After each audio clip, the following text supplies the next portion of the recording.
Kali ini kita ngobrolin soal resepsi ya, semua buktinya, terus saksinya juga sudah diutarakan semua. Terus next itu minggu depan kalian break dulu ya. Kita lanjut 2 minggu lagi, jadi tanggal 16. 16 agendanya apa Kak Kim? Nah, kalau agendanya ya ada putusan sela, dan apabila putusan sela tidak dikabulkan oleh majelis hakim, maka akan masuk langsung ke pokok perkara, pembuktian dan juga saksi. Gitu. Jadi sangat-sangat krusial nih tanggal 16 Oktober ini. Kalau tadi kita sudah mengajukan dari pihak tergugat mengajukan eksepsi ya, kita juga mengajukan bukti-bukti untuk membantahnya bahwa dalam hal ini Kimberly dan tergugat saudara Edward tidak pernah tinggal bersama di alamat Kemang, di Kemang Jakarta Selatan, di mana itu hanya munculnya KTP itu hanya karena numpang alamat KTP, dan itu rumahnya adalah rumah temannya Edward gitu. Tidak pernah ada Kim tinggal bersama di rumah Kemang. Tadi juga sudah dijelaskan kepada majelis, bahkan pernah ada munculnya laporan polisi di Pondok Aren tahun 2021.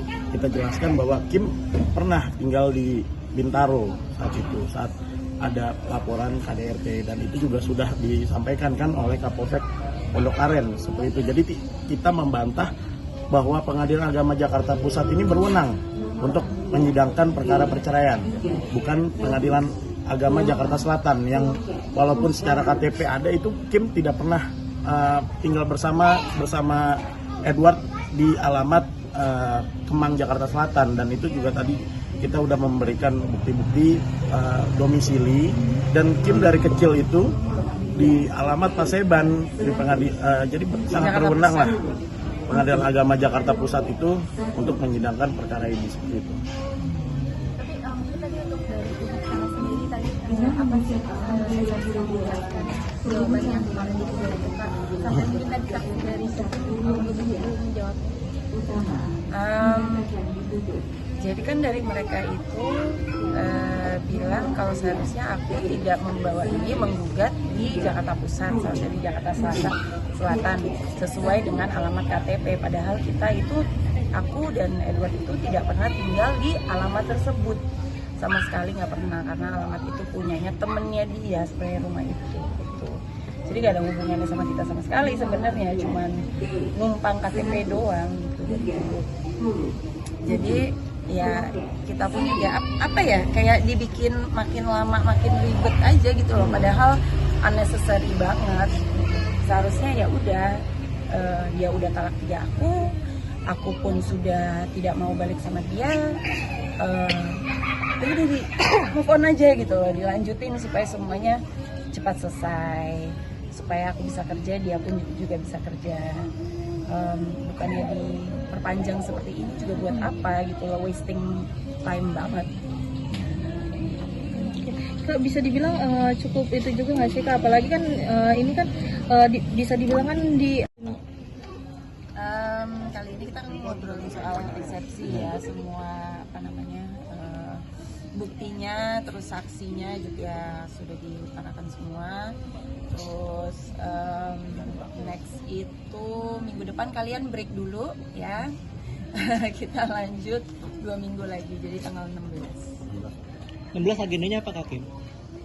Nah, kalau agendanya ya ada putusan sela, dan apabila putusan sela tidak dikabulkan oleh majelis hakim, maka akan masuk langsung ke pokok perkara, pembuktian dan juga saksi.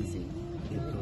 Jadi sangat-sangat krusial nih tanggal 16 Oktober ini. Kalau tadi kita sudah mengajukan dari pihak tergugat mengajukan eksepsi ya, kita juga mengajukan bukti-bukti untuk membantahnya bahwa dalam hal ini Kimberly dan tergugat saudara Edward tidak pernah tinggal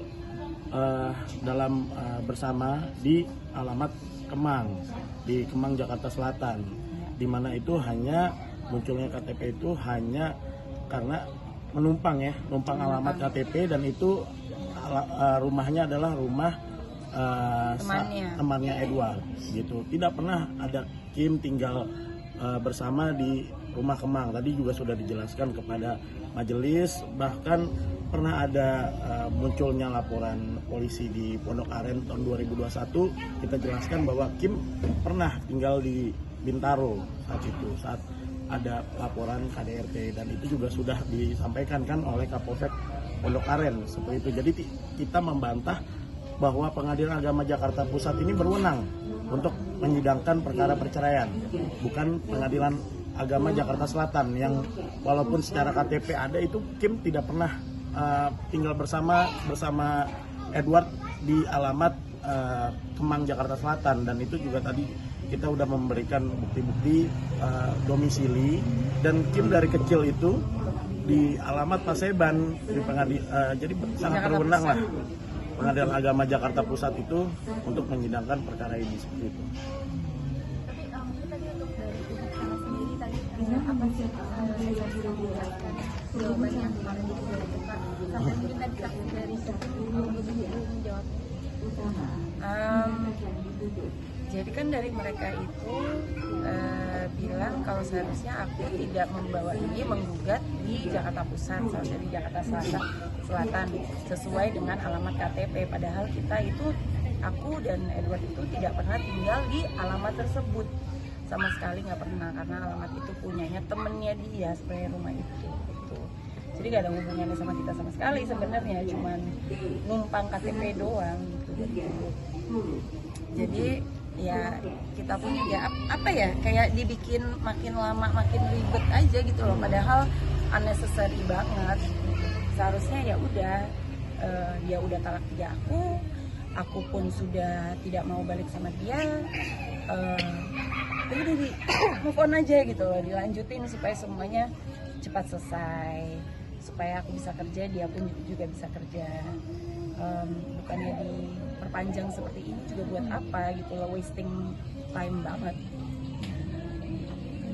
Kak, bisa dibilang cukup itu juga nggak sih Kak? Apalagi kan ini kan bisa dibilang kan di Yang bukti-buktinya pun kita punya gitu loh. Ada sebab, bukannya tiba-tiba ke rumah orang, tiba-tiba ke rumah pindah orang tuanya gitu, kabur dari rumah kan, bukan ke alamat begitu. Paseban. Dan Kim juga dari kecil tinggal di alamat Paseban Jakarta Pusat seperti itu. Jadi tidak pernah ada tinggal bersama di alamat Kemang Jakarta Selatan. berarti seolah-olah kayak Kak Edward ini mengulur-ngulur waktu biar nggak berpisah atau gimana sih Kak Kim? Bukan Kayak nanya orangnya aja deh. Kita juga nggak ngerti kenapa. ya, intinya eksepsi itu untuk Kelihatan kan di muka saya udah kesel, udah sebel gitu, udah untuk muak gitu. membatalkan bahwa Pengadilan Agama Jakarta Pusat itu tidak berwenang gitu, supaya gugatan cerai ini ditolak seperti itu. Iya, terus habis itu harus pindah ke Jakarta Selatan. Terus harus mulai dari nol lagi. Dan di Jakarta Selatan kalau kita ajukan Sebel Pengadilan nggak? Agama Jakarta Selatan, bagaimana kita bisa mendalilkan bahwa Kim tidak pernah sama Edward tinggal di situ? Seperti itu. Paling ya kami duga ya hanya untuk mempersulit lah seperti itu. Dari keputusan hakim sendiri mungkin tadi gimana setelah ada Nanti tanggal 16 Tanggal Oktober 16. tanggal 16 itu kita juga sudah memberikan bukti, memberikan saksi dari ibunya Kim sendiri tadi saksinya, dan juga alamat domisili dan tempat tinggal. Kita juga bahkan alamat kitasnya pun juga di alamat Semua Paseban Jakarta seperti itu. Pusat, iya. Pusat, Jakarta Pusat. termasuk rumah yang dibangun bareng itu gimana Pak? Itu di Bali. Nah, nanti akan jadi harta gono itu gimana? Itu urusan nanti sih. Kalau sekarang pokoknya cerai dan hak asuh anak itu aja yang penting sih sebenarnya. Tapi anak-anak juga udah tahu belum sih Kak terkait apa namanya ayahnya dan kakak mungkin berpisah gitu? Aku udah ceritain ke anak-anak, dan ini yang dipermasalahkan oleh Edward minggu kemarin. Ada teguran nggak sih Kak ke kakak langsung? Ya ke aku langsung, kan dia nggak berani kontak aku. Berarti cuma di IG itu aja ya? Di Instagram aja dia berkoar-koar. Ada lagi postingan Kak Edward katanya sabar ya anak-anak sebentar lagi mau bertemu, ngomong gitu barusan aja. Emang ada? Iya, Apa tuh? katanya sabar sebentar lagi Allah pertemukan papa dengan anak-anak. Iya, kalau mau bertemu ya bertemu aja, tinggal kontak aku kan, nggak ada kontak. Pernah mempersulit nggak Kim? Aku nggak mempersulit gitu, sampai sekarang aku udah kesel banget, kelihatan dari wajah saya. Nomor Edward tahu? Saya tidak tahu nomor dia udah ganti nomor. Dia yang mempersulit dirinya sendiri untuk datang ketemu sama anak-anak. Aku dari dulu udah open kok sama dia, mau datang, ayo datang, ayo nggak apa-apa gitu loh. Anak-anak juga mau ketemu kok. Mungkin ada syarat nggak sih dari Kak Kim untuk bertemu dengan anak? Nggak ada ya, atau Syaratnya lu datang ke rumah gua, lu nggak bawa orang lain, lu sendiri doang, dan pasti ada yang ngeliatin lu sama anak-anak. Tapi Kak Kim sendiri mau bertemu langsung tatap muka dengan Ya nggak apa-apa, biar sekalian ngobrol. Cuman so far sih dia nggak berani. keberadaannya Kak Edward sendiri juga nggak tahu di mana ya Kak Kim. Nggak tahu dia di mana. Kak Kim mungkin bisa dibilang ini suatu klaim victim juga nggak sih? Apalagi kan Kak Kim kan bisa dibilang kan tidak membatasi anak-anak untuk ketemu ayahnya, tetapi ayahnya merasa dirinya dibatasi untuk bertemu dengan Ya anak-anak. bisa dinilai sendirilah seperti apa. mungkin ada ini nggak sih, ada tekanan-tekanan dari pihak Kak Kim sendiri untuk melarang Edward untuk bertemu sama anak gitu, sehingga Edward sendiri mungkin ada tekanan-tekanan gitu, atau mungkin ada intimidasi dari pihak sehingga pihak Kak Kim kembali, sehingga Edward sendiri tuh jadi takut untuk bertemu anak. Nggak ada sama sekali. Dan lu sebagai laki-laki takut apa sih? Apa yang harus ditakutin gitu loh? Takut emak gua keluar-keluar ngomel-ngomel. Dari dulu lu nggak ada takutnya sama emak gua, sama bapak gua. Apa yang harus ditakutin? Datang ya udah datang aja. Lu kan ngerasa lu bapaknya anak-anak. Kok nggak datang, nggak ketemu, nggak nelpon, nggak video call, nggak nafkahin, nothing. Jadi emang selama ini Edward sendiri belum menafkahi anak ya Kak, semenjak ada Enggak. gugatan cerai. Oke, teman-teman.